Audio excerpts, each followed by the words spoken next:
Hello everyone and welcome back to another Satisfactory video. Today we're going to be looking at a battery factory that I've been designing for the past couple days, and now since it's all finished, it's time to show it to you guys and I want to see what you guys think. But before we begin guys, I do want to say real quick, if you do like these videos, please like the video and subscribe to the channel because it does really help the channel grow, and recommend it to other people so we can grow the channel together. So like we said in the intro, this is a battery factory. Now the reason why I decided to put a battery factory here is if you watch my hub design video, which is here, I have these drones here that I mentioned I want to use to distribute batteries across the map to different drone ports, because as we know, drones do need batteries. So what I wanted to do was have the batteries really close to distribute those batteries a lot quicker. I don't need as much conveyor. I can run everything underground to get over to the drones. So that's what I decided to do here, which is why the battery factory is here.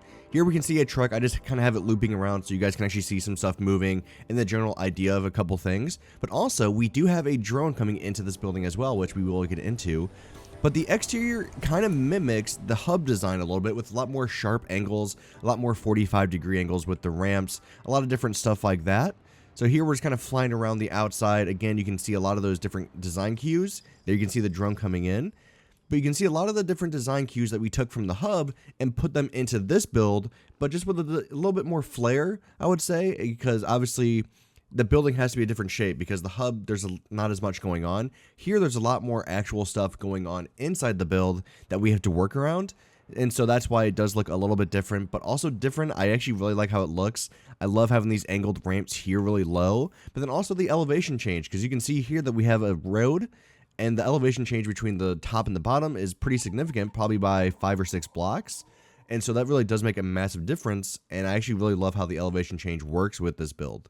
So I figured the perfect place to start would actually be where we're going to be bringing in all of the resources into this building so we can make the batteries. So here we'll see this truck going around. You can see it here. Uh-oh. What's he doing?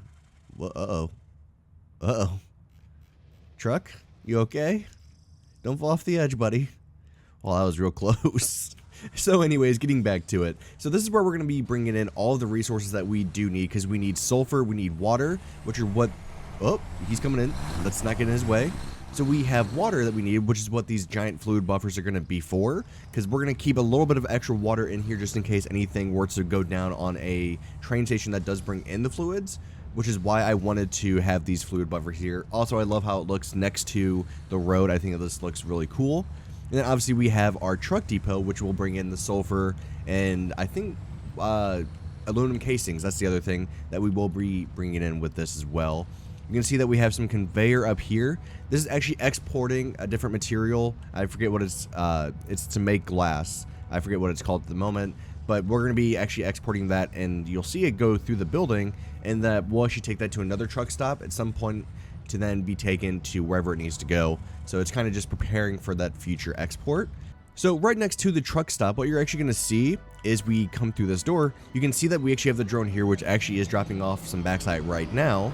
And this drone will actually go all the way up to that area. Now you might be wondering, well, why am I using a drone? It's not really that far away. It's maybe 400 meters away.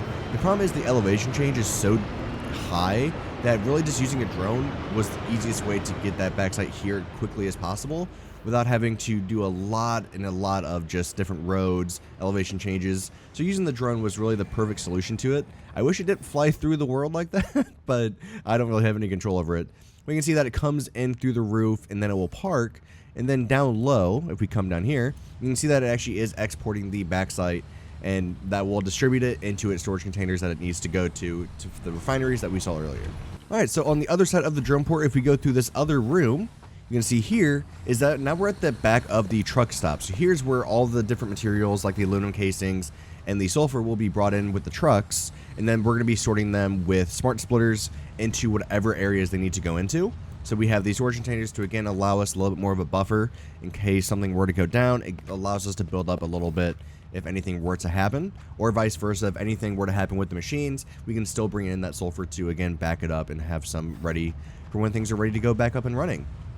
And here is actually where we're bringing in the backside. So if we go into this room, you can see that we're actually bringing in the backside right here. Now you can actually see that the storage container is completely full.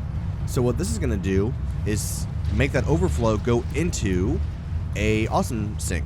So if we actually go up these stairs into here, you can see that the awesome sink is I guess it's not running because we just got to the end of it. You can see here that we'll be sorting out all of that extra overflow into the awesome sink so we can gain coupons as we go, but also stops the conveyors from overflowing so we can still import stuff. So when we exit the awesome sink room, we can come into this room over here. Now you can see the refineries that we were just at that are making the alumina solution, and then that's also going to take that silica up and then put it into another storage room up above, which is actually right above us in here. You can see it, which also same thing is going to export that with any overflow into the awesome sink, but that will take us into another storage room up above.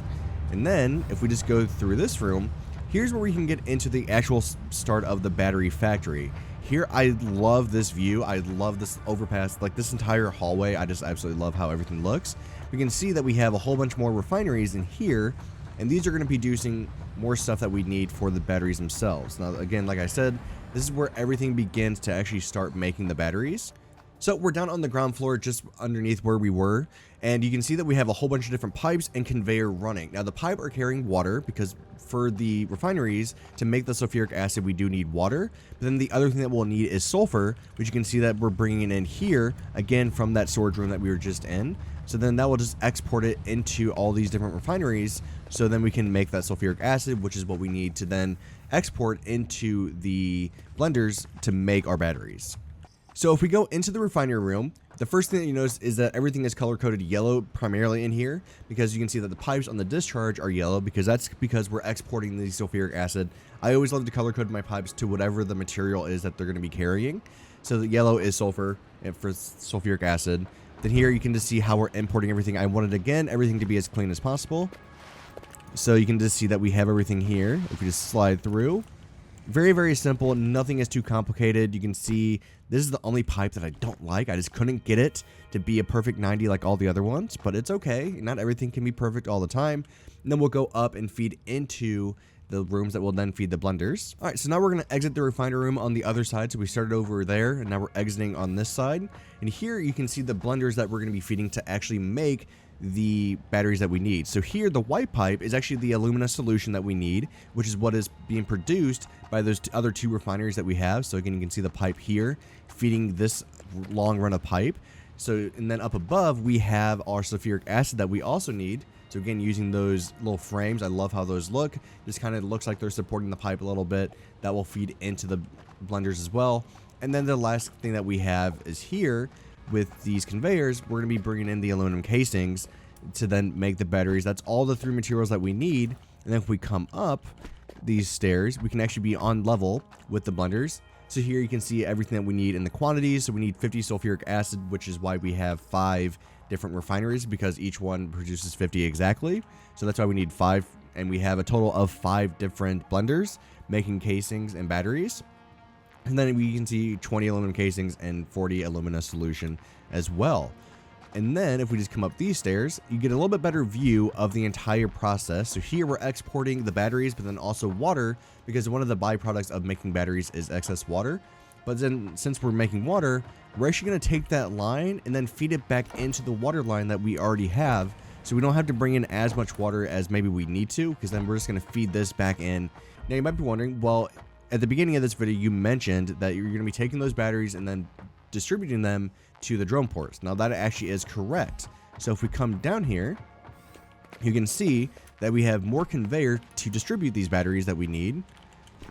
If we slide, this one here is actually going to send some of the batteries to the drone port that we actually do have that are just bringing in the backside. But then if we just keep sliding underneath all this, we might be stuck. Well, let's just ride the conveyor. It's probably the quicker way to do things, in all honesty. So we'll just ride this conveyor all the way down. So again, we have a total of, I believe it's 4 drone ports that we have.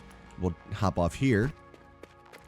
And we're now here to where we will start distributing the batteries that we need for the drone ports, so we can distribute those to other, facilities wherever they need to go to, is the idea.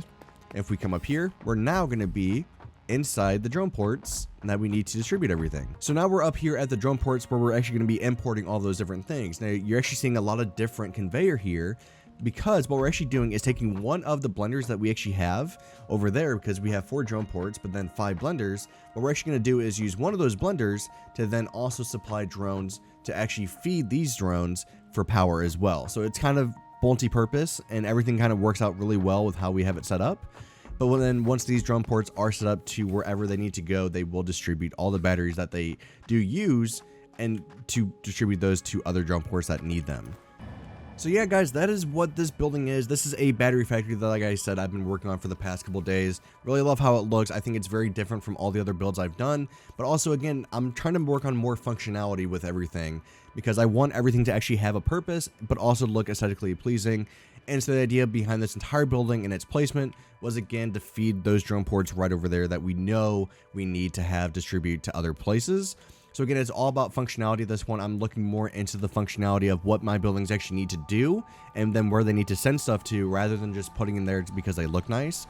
That's one thing I've definitely been working on the past, I would say, couple months, is really just working on that. Same thing like I did with the hub. Now, if you didn't see the hub video, I'm sure you did because it's one of my more successful videos and everyone is seeming to love it. But if you did like this video, definitely go check out that video for a lot more inspiration. This building is a lot more than just a hub. It is also a storage facility for every material that we will be bringing in. So yeah, that is it for this video, guys. Thank you very much for watching. It is greatly appreciated as always. And I will talk to you guys later and see you for the next video. Bye-bye.